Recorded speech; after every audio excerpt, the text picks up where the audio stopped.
Last class में मैंने जहाँ पर खत्म किया था, आज के क्लास हम वहीं से स्टार्ट करेंगे। That is the condition for a molecule to be Raman active. तो वहाँ पे हमने पोलराइजेबिलिटी का कॉन्सेप्ट पढ़ा, इंड्यूस डाइपोल का कॉन्सेप्ट देखा, उसके बाद पोलराइजेबिलिटी इलिप्सॉइड के बारे में भी पढ़ा। तो उस लास्ट क्लास में हमने जो डिस्कस किया था वो था स्टैटिक इलेक्ट्रिक फील्ड के बारे में, ठीक है। तो अभी ये पोलराइजेबिलिटी इलिप्सॉइड के कॉन्सेप्ट से ही हम रमन स्कैटरिंग को थोड़ा समझेंगे कि रमन स्कैटरिंग कैसे हो रहा है और रेले स्कैटरिंग कैसे हो रहा है, उसका मैथमेटिकल अप्रोच आज के क्लास में देखेंगे, ठीक है। तो अब फिर से अगर थोड़ा रिकॉल कर ले, दैट इज हमने क्या बोला था, for a molecule to be Raman active it must change its shape और of polarizability ellipsoid either by rotation और बाय वाइब्रेशन, ठीक है। तो आज के क्लास में हम जो डिस्कस करेंगे वो होगा if the molecule is placed in a oscillating electric field. देखो, ऑसिलेटिंग इलेक्ट्रिक फील्ड में हमने जो मॉलिक्यूल क्या कंसिडर किया था, हम फिर से सेम ही कंसिडर करेंगे। दैट इज ए मॉलिक्यूल था, तो उसी को ही कंसिडर करते हैं। ए इज अवर मॉलिक्यूल जहाँ पर इलेक्ट्रॉन्स ऐसे प्रेजेंट थे, ठीक है। तो अभी अगर हम इलेक्ट्रिक फील्ड अप्लाई करते हैं, ऑसिलेटिंग इलेक्ट्रिक फील्ड का मतलब क्या है? ऑसिलेटिंग इलेक्ट्रिक फील्ड का मतलब ये होता है, अगर ये जो पोल्स है, दैट मीन्स इनिशियली अगर ये पॉजिटिव पोल था, नेगेटिव पोल था, कुछ टाइम बाद पॉजिटिव पोल नेगेटिव हो जाएगा और नेगेटिव पोल पॉजिटिव हो जाएगा। मतलब पोल का जो डायरेक्शन है वो चेंज हो जाएगा। कुछ टाइम में ए अगर पॉजिटिव होता है और इस साइड नेगेटिव होता है, तो कुछ टाइम बाद ये साइड नेगेटिव हो जाएगा और ये साइड पॉजिटिव हो जाएगा। मतलब जो इलेक्ट्रिक फील्ड का जो डायरेक्शन है वो चेंज होगा पीरियोडिकली। मतलब ये ऑसिलेटिंग इलेक्ट्रिक फील्ड है। अभी ये ऑसिलेटिंग इलेक्ट्रिक फील्ड अगर प्रोवाइड करते हैं हम, स्टैटिक ना करके हम अगर ऑसिलेटिंग इलेक्ट्रिक फील्ड प्रोवाइड करेंगे, तो मॉलिक्यूल के अंदर चेंज क्या आ गया? देखो, इलेक्ट्रिक फील्ड के वजह से ही मॉलिक्यूल में एक डाइपोल इंड्यूस हुआ था।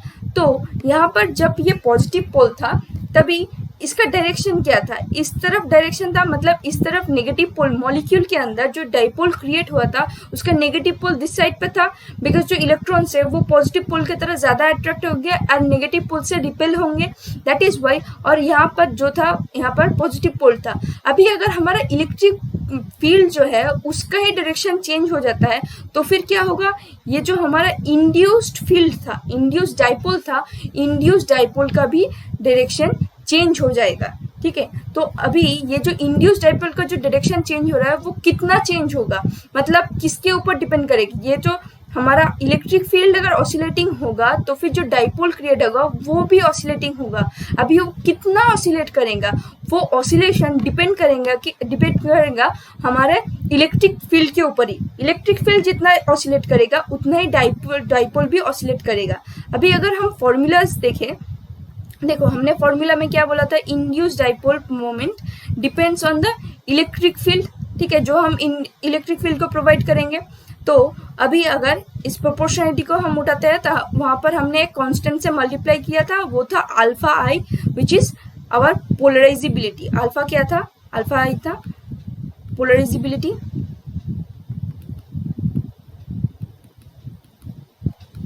एंड ई था static electric field, static electric field, ठीक है। तो यहाँ पर हम देख सकते हैं ये फॉर्मूला हमारा था फॉर स्टैटिक इलेक्ट्रिक फील्ड। अभी हमारा जो इलेक्ट्रिक फील्ड है, इलेक्ट्रिक फील्ड अगर ऑसिलेट करने लगेगा, देखो इलेक्ट्रिक फील्ड अगर ऑसिलेट करेगा उसको हम ऐसे लिख सकते हैं, मतलब नेक्स्ट स्लाइड में अगर हम जाए, that is we can write that oscillating electric field है। अभी जो इलेक्ट्रिक फील्ड है वही ऑसिलेट करेगा, this will be E naught into sine 2 by nu into T. ये न्यू यहाँ पर क्या है? Frequency of oscillating electric field, ठीक है। तो अभी जो इलेक्ट्रिक फील्ड है वो ऑसिलेट कर रहा है तो ऑसिलेट जब करेगा तो इसका वैल्यू हमारा ई का वैल्यू क्या होगा, E naught into sine 2 pi nu into T. Therefore हमारा इंड्यूस्ड डाइपोल मोमेंट का वैल्यू कितना होगा, अल्फा आई इंटू ई की जगह हम इस वैल्यू को पुट करेंगे, this will be E naught sine 2 pi nu into T. ठीक है, तो फिर हमारा जो डाइपोल क्रिएट होगा वो जो डाइपोल मोमेंट का जो वैल्यू होगा वो इलेक्ट्रिक फील्ड के ऊपर डिपेंड करता है। तो दैट इज वाई डाइपोल भी हमारा ऑसिलेटिंग होगा, उसका फ्रीक्वेंसी हमको यह मिल गया। तो इसका जो फिजिकल अप्रोच है, मतलब फिजिकल जो फिनोमेना है वो क्या डिस्क्राइब करता है, वो डिस्क्राइब करता है बहुत ही इंपॉर्टेंट चीज जो कि है हमारा रिले स्कैटरिंग।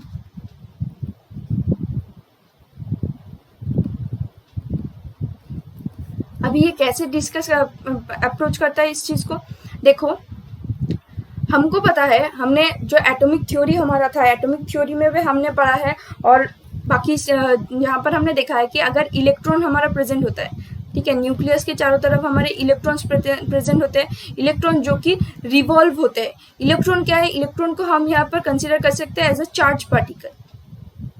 चार्ज पार्टिकल, अगर ये चार्ज पार्टिकल जब रिवॉल्व होता है फिजिक्स के अकॉर्डिंग, अगर चार्ज पार्टिकल जो ऑसिलेट करेगा, मतलब ये जो रिवॉल्व कर रहा है, तो उसी वजह से इसका जो इलेक्ट्रिक फील्ड है वो चेंज होने लगता है। तो ये अगर चेंज होगा तो क्या होगा, मॉलिक्यूल एक एनर्जी एमिट भी करेगा, मतलब इसके ऑसिलेशन के वजह से ये मॉलिक्यूल एक एनर्जी एमिट भी कर सकता है। तो ये जो एमिट करेगा, बेसिकली जो हमारा स्पेक्ट्रोस्कोपी का जो फंडामेंटल थिंग है, दैट इज जो एनर्जी जो एमिट होता है, एनर्जी एमिट तो इसी वजह से होता है कि एक चार्ज पार्टिकल जिसका जो चार्ज अगर ऑसिलेट करेगा, ऑसिलेट करने से क्या होता है, ऑसिलेट या फिर हम बोल सकते हैं इसका एक्सेलरेशन।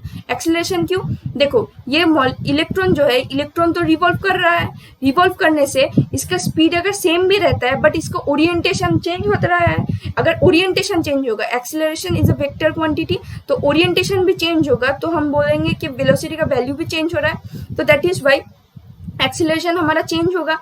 तो इस चेंज के वजह से ये मॉलिक्यूल जो होगा एक एनर्जी को एमिट भी करेगा। ठीक है, बेसिकली ये चार्ज पार्टिकल है। तो इसी सेम कॉन्सेप्ट को हम यहाँ पर भी अप्लाई करेंगे। क्यों, बिकॉज जो मॉलिक्यूल हमने कंसिडर किया था वहां पर एक डाइपोल क्रिएट हुआ था। डाइपोल का मतलब क्या है, देखो डाइपोल हमारा यहाँ पर पॉजिटिव, सॉरी ये हमने ऑपोजिट साइड पे कर दिया। डाइपोल हम क्या बोल सकते हैं, ये हमारा जो डाइपोल है, डाइपोल भी ऑसिलेट कर रहा है, तो डाइपोल तो एक चार्ज क्वांटिटी है। तो अगर कोई जो इंसिडेंट रेडिएशन है, अगर कोई इस मॉलिक्यूल को ही अगर हम कंसिडर करते हैं, यहाँ पर ये मॉलिक्यूल हमारा है, यहाँ पर कोई इंसिडेंट रेडिएशन आएगा, तो इंसिडेंट रेडिएशन का एक इलेक्ट्रिक फील्ड भी होता है। मतलब ये जो रेडिएशन है, लाइट्स क्या है, बेसिकली एक इलेक्ट्रोमैग्नेटिक रेडिएशन, तो इसका एक इलेक्ट्रिक फील्ड भी होगा। तो ये इलेक्ट्रिक फील्ड अगर ऑसिलेट करेगा तो वो ऑसिलेशन जब ये मॉलिक्यूल के ऊपर हिट करेगा तो वो मॉलिक्यूल भी ऑसिलेट करना स्टार्ट करेगा। ठीक है, मॉलिक्यूल्स इनिशियली स्टैटिक पोजीशन पे है, तो वहां पर एक डाइपोल क्रिएट होगा, इंड्यूस्ड डाइपोल होगा, तो उसके बाद मॉलिक्यूल खुद भी रोटेट करना स्टार्ट कर, रोटेट या फिर वाइब्रेट या फिर कुछ ना कुछ मूवमेंट तो शो करेगा। तो वो मॉलिक्यूल क्या करेगा, उसका जो इलेक्ट्रिक फील्ड है, उसका खुद का इलेक्ट्रिक फील्ड वो भी चेंज होने लगेगा। दैट मीन्स अगर ऑसिलेटिंग फील्ड देते हैं, दैट इज हमने बोला है कि अगर पॉजिटिव एंड और नेगेटिव एंड चेंज होता रहेगा तो उसका खुद का डाइपोल भी चेंज होगा। दैट इज वाई उसका जो पोल्स है, डाइपोल चेंज होने की वजह से वो एक चार्ज पार्टिकल है, तो उसका वो जो चार्ज है उसका भी ऑसिलेशन होगा। तो उस ऑसिलेशन के वजह से ये मॉलिक्यूल जो है, मॉलिक्यूल भी कुछ ना कुछ एनर्जी को एमिट करेगा। अभी अगर ये मॉलिक्यूल इनिशियली स्टैटिक पोजीशन पे था, जो इंसिडेंट रेडिएशन आया उसी के वजह से इसके ये मॉलिक्यूल रोटेट या फिर वाइब्रेट या फिर कुछ ना कुछ मोमेंटम शो करना स्टार्ट करेगा, मूवमेंट शो करना स्टार्ट करेगा, तो वो मॉलिक्यूल कुछ एनर्जी एमिट भी करेगा। अगर जितना एनर्जी आया है टोटली वो एमिट कर देता है, तो उसी चीज को ही तो हमने बोला था रिले स्कैटरिंग, मतलब जितना इंसिडेंट आएगा उतना ही वो स्कैटर्ड भी कर देगा, जहां पर nu I is equals to nu scatter. तो उसको ही हमने बोला है रिले स्कैटरिंग। दैट मीन्स यहाँ पर एक इलास्टिक कोलिशन हो रहा है।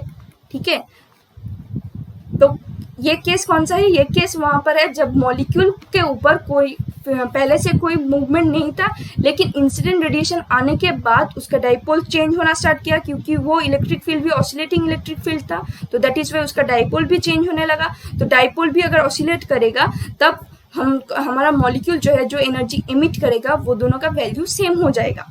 ठीक है, तो इसको हम बोलते हैं रेले स्कैटरिंग। अभी अगर हम रमन इफेक्ट को देखें, रमन इफेक्ट को देखने के लिए हमको बेसिकली कंसिडर करना पड़ेगा कि मॉलिक्यूल इनिशियली रोटेट या फिर वाइब्रेट या फिर कुछ ना कुछ मोमेंट शो कर रहा था। ठीक है, we can consider that the molecule is rotating. हम कुछ ना कुछ मोमेंटम जो है वो कंसिडर कर लेते हैं कि मॉलिक्यूल रोटेट कर रहा था। ठीक है, तो मॉलिक्यूल अगर रोटेट करेगा तो हम बोल सकते हैं, देखो हम इसे ड्रॉ कर सकते हैं, जो मॉलिक्यूल है इनिशियली यहाँ पर ए है। ठीक है, हम थोड़ा सा चेंज करने के लिए, मतलब ये मॉलिक्यूल जो है रोटेट हो रहा है, इसको समझाने के लिए इसको ए डैश से रिप्रेजेंट करते हैं, ताकि हम समझ सके कि बाई रोटेशन क्या हो रहा है, एक पोजीशन का चेंज आ रहा है। दैट इज हम इसको बोल सकते हैं जब ये मॉलिक्यूल रोटेट करना स्टार्ट करेगा। कैसे रोटेट करेगा, मतलब हम सिर्फ कंसिडर करते हैं कि 180 रोटेशन हो रहा है, ऐसे रोटेशन होकर इसका मोमेंट ऐसे चेंज होगा। देयरफॉर थोड़ा रोटेट किया, फिर क्या होगा, सॉरी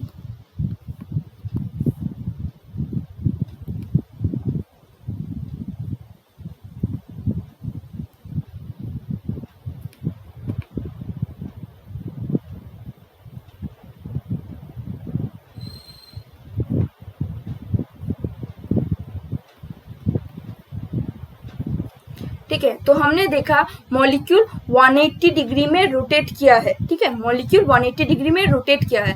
अभी ये मॉलिक्यूल खुद भी रोटेट कर रहा है, मतलब इस मॉलिक्यूल का एक रोटेटिंग फ्रीक्वेंसी होगा।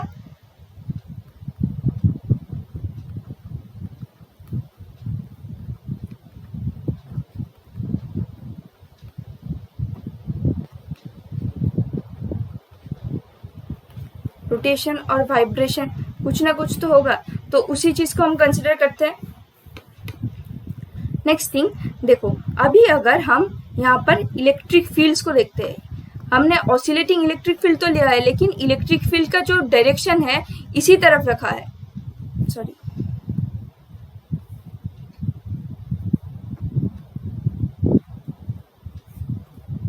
दैट मीन्स इस तरह भी मॉलिक्यूल का जो इलेक्ट्रिक फील्ड है, इलेक्ट्रिक फील्ड को दिया है।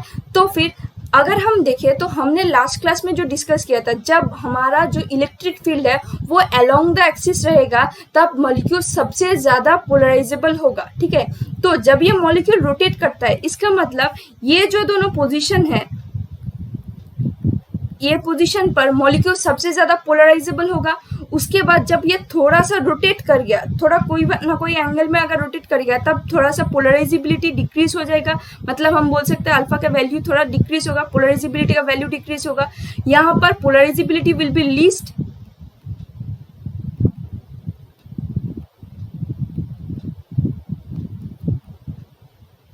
लीस्ट क्यों है, देखो ये से मॉलिक्यूल था, अभी ये रोटेट करना, हम जो इलेक्ट्रिक फील्ड को भेज रहे थे वो इस डायरेक्शन पे था, that means along the axis था। उसके बाद मॉलिक्यूल रोटेट करना स्टार्ट किया। एक टाइम ऐसा आएगा जब मॉलिक्यूल और जो इलेक्ट्रिक फील्ड है वो परपेंडिकुलर रहेंगे। तो परपेंडिकुलर के टाइम पे हमने क्या बोला था कि जो हमारा पोलराइजिबिलिटी है वो सबसे कम हो जाएगा, मतलब सबसे लीस्ट होगा।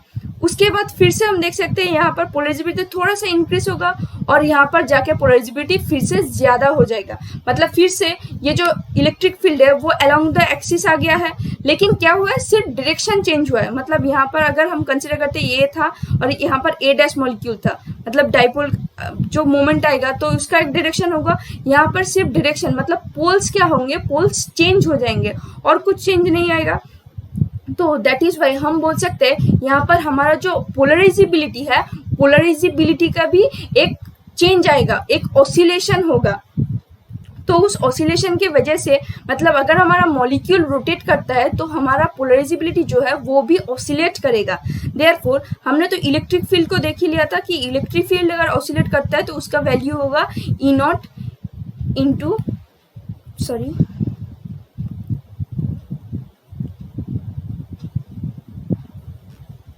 Sign 2 pi nu into T.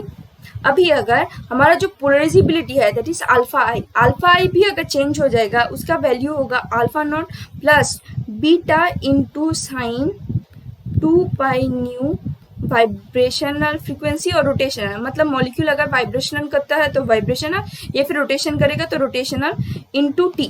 ठीक है, तो ये दोनों चेंज हो रहे हैं, तो अभी इस चेंज को हम वहाँ फॉर्मूला पे भी पुट करेंगे। और बीटा क्या है, बीटा हमारा वैल्यू है rate of change of polarisability. ठीक है, अल्फा क्या है, अल्फा नॉट भी बोल सकते हैं बिकॉज ये जो इक्विलिब्रियम पोर्शन में था, और इसको हम अल्फा नॉट लिख के अल्फा ही लिख सकते हैं।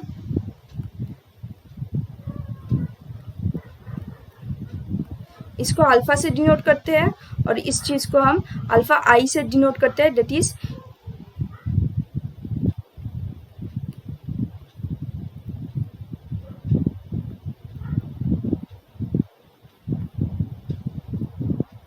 सॉरी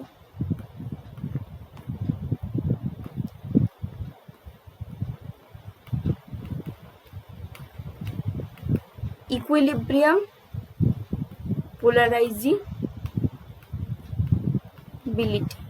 ठीक है, ये इक्विलिब्रियम में मतलब जब इनिशियली जो ऑसिलेटिंग अगर ऑसिलेशन अगर नहीं होता है तब जो इतना वैल्यू रहेगा। ठीक है, तो इसी चीज को अगर हम डाइपोल मोमेंट के फॉर्मूला में भी पुट कर लेते हैं तो हमको क्या मिलेगा, देखो nu I will be equal to, हमारा क्या था ई इंटू अल्फा था, तो अल्फा के पोजीशन पे हम बैठाएंगे alpha i plus beta into sine 2 pi nu vibration और रोटेशन है। ठीक है, और multiplied by E naught into sine 2 pi nu T. ठीक है, ये जो फ्रीक्वेंसी है ये इलेक्ट्रिक फील्ड के ऑसिलेशन का फ्रीक्वेंसी, और ये जो फ्रीक्वेंसी है ये मॉलिक्यूल के रोटेशन का, मतलब मॉलिक्यूल जो रोटेट कर रहा है या फिर मॉलिक्यूल जो वाइब्रेट कर रहा है वो उसका वाइब्रेटिंग फ्रीक्वेंसी या फिर रोटेटिंग फ्रीक्वेंसी, ये मॉलिक्यूल के लिए है रिलेटेड टू मॉलिक्यूल, और ये क्या है, ये रिलेटेड टू इलेक्ट्रिक फील्ड। ठीक है, तो अभी हमने देख लिया हमारा जो पोलराइजिबिलिटी होगा, मतलब यहाँ पर हमने क्या देखा, जो चेंजेस आते हैं दैट मीन्स ये जो rate of change of polarisability, मतलब क्या होगा, हमारा मॉलिक्यूल अगर रोटेट कर रहा है या फिर वाइब्रेट कर रहा है और उसके साथ ही साथ अगर हमारा जो इलेक्ट्रिक फील्ड है वो भी अगर ऑसिलेट करेगा, तो इन दोनों के वजह से जो पोलराइजिबिलिटी होगा वो पोलराइजिबिलिटी का वैल्यू चेंज होने लगेगा। अगर पोलराइजिबिलिटी चेंज होगा तो ये तो कॉमन ही चीज है कि पोलराइजिबिलिटी इलिप्सॉइड का शेप भी चेंज होगा, शेप या फिर डायरेक्शन कुछ ना कुछ तो चेंज आएगा। मतलब देखो पोलराइजिबिलिटी का चेंज, पोलराइजिबिलिटी जो इलिप्सॉइड है वो तो डिपेंड करता है पोलराइजिबिलिटी के ऊपर ही, अगर पोलराइजिबिलिटी चेंज करता है तो इलिप्सॉइड का शेप एंड साइज भी चेंज करेगा। दैट इज वाई जो हमने कंडीशन लास्ट क्लास में बोला था, that is for a molecule to be Raman active it must change its shape of polarisability ellipsoid either by rotation और बाय वाइब्रेशन। मतलब molecule अगर वाइब्रेट और रोटेट करता है उसके साथ साथ अगर इलेक्ट्रिक फील्ड भी हमारा रोटेट करेगा तब जो मॉलिक्यूल होगा उसका पोलराइजिबिलिटी चेंज होगा। तो पोलराइजिबिलिटी का चेंज होने लगेगा तो पोलराइजिबिलिटी इलिप्सॉइड भी चेंज करेगा। तो चेंज करेगा मतलब कि आइदर डायरेक्शन चेंज होगा या फिर शेप का चेंज आएगा। तो अगर इन दोनों में से किसी भी एक का चेंज आता है तो हम उसका ओवरऑल कंसीडर करेंगे कि पोलराइजिबिलिटी इलिप्सॉइड चेंज हो रहा है। तो अगर पोलराइजिबिलिटी इलिप्सॉइड चेंज होगा तो मॉलिक्यूल रमन एक्टिव होगा। ठीक है, इसका मतलब वो मॉलिक्यूल रमन शिफ्ट शो करेगा। तो रमन शिफ्ट अगर शो करता है इसका मतलब वो रमन एक्टिव होगा। तो फिर अगर और एक चीज लास्ट चीज अगर हम देखें दैट इज, देखो हम बीटा को क्या बोला है, बीटा को बोला है rate of change of polarisability. Rate of change of polarisability, अगर मॉलिक्यूल हमारा रोटेट ही नहीं कर रहा है, मॉलिक्यूल के अंदर कोई मूवमेंट ही नहीं है, ठीक है, मॉलिक्यूल एकदम स्टैटिक है, मॉलिक्यूल स्टैटिक रहेगा तो मॉलिक्यूल के पोलराइजिबिलिटी जो है वो भी चेंज नहीं करेगा। मतलब मॉलिक्यूल जो ऐसे पोजीशन में बैठा था वो ऐसे ही रहेगा तो मॉलिक्यूल का कोई पोलराइजिबिलिटी भी चेंज नहीं होगा। अगर पोलराइजिबिलिटी चेंज नहीं होता है that is rate of change of polarisability will be zero. Therefore when beta equals to zero, हमारा जो म्यू का जो वैल्यू है mu Y will be alpha I into E naught into sine 2 into T. जो formula किसके साथ match करता है, देखो वो फॉर्मूला हमारा मैच करता है यहाँ पर हमने जो रेले स्कैटरिंग के लिए जो बोला है, मतलब यहाँ से हमको पूरा ही क्लियर हो गया, मैथमेटिकली हमने देख लिया कि अगर मॉलिक्यूल स्टैटिक रहेगा तो बीटा का वैल्यू 0 हो जाएगा। Beta means change in polarisability, वो 0 होगा। तो वो 0 जब होगा इसका मतलब अगर कोई ऑसिलेटिंग इलेक्ट्रिक फील्ड को लेकर अगर कोई इंसिडेंट रेडिएशन आता है तो मॉलिक्यूल खुद रोटेट या फिर वाइब्रेट या फिर कुछ ना कुछ मोशन शो करेगा। तो उस टाइम पर मॉलिक्यूल एक चार्ज पार्टिकल की तरह रहेगा। तो अगर चार्ज पार्टिकल भी ऑसिलेट करने लगता है तो वो खुद एक एनर्जी एमिट करेगा, जो एमिटेड एनर्जी अगर रेडिएट इंसिडेंट एनर्जी के साथ मैच हो जाएगा तो फिर उसको हम रिले स्कैटरिंग बोलेंगे। अगर पोलराइजेबिलिटी जो है वो चेंज नहीं होता है, that means beta is not equals to 0, जबकि मॉलिक्यूल चेंज हो रहा है, मॉलिक्यूल रोटेट या फिर वाइब्रेट होगा तो उसका पोलराइजेबिलिटी भी चेंज होगा। तो पोलराइजेबिलिटी अगर चेंज होता है तो फिर उसका शेप ऑफ पोलराइजेबिलिटी इलिप्सॉइड भी चेंज होगा। इलिप्सॉइड का शेप चेंज होने से वो मॉलिक्यूल रमन एक्टिव होगा, इसका मतलब वो Raman activity that is Raman effect show करेगा। ठीक है, तो नेक्स्ट क्लास में हम मॉलिक्यूल्स को लेकर डिस्कस करेंगे। Thank you for today's class.